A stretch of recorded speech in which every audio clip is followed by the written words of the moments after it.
Jom teman saya makan kuzi ayam dan roti. Jom teman makan kuzi dengan roti.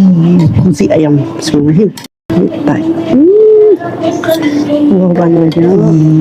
Okay. Saya suka betul makan kuzi.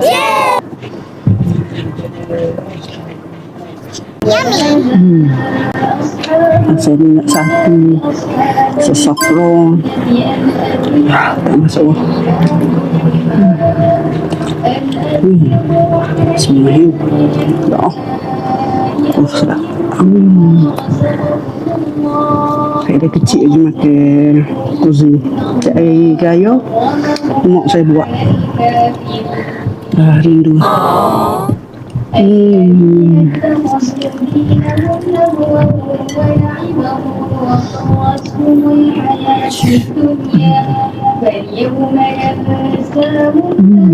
Kuzi.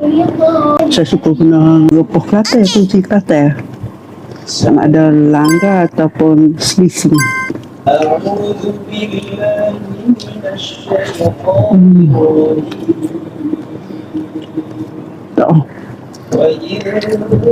InsyaAllah sedap.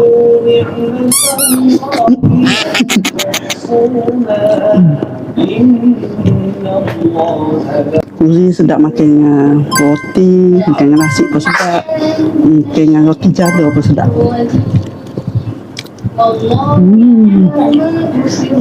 Okay, kuzi nak? Tu ayam apa? Ayam kuzi, kakak suka kan?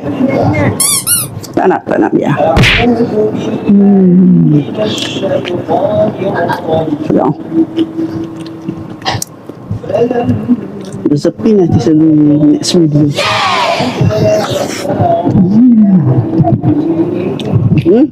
Oh, tinggal so. Nanti saya ibu ambil. Terima kasih bagi tahu.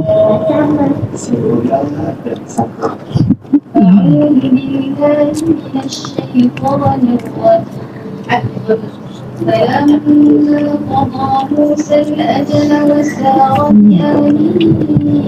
آنس من جانب الطور نارا قال لأهلهم كفوا إني آنست نارا لعلي آتيكم منها بخبر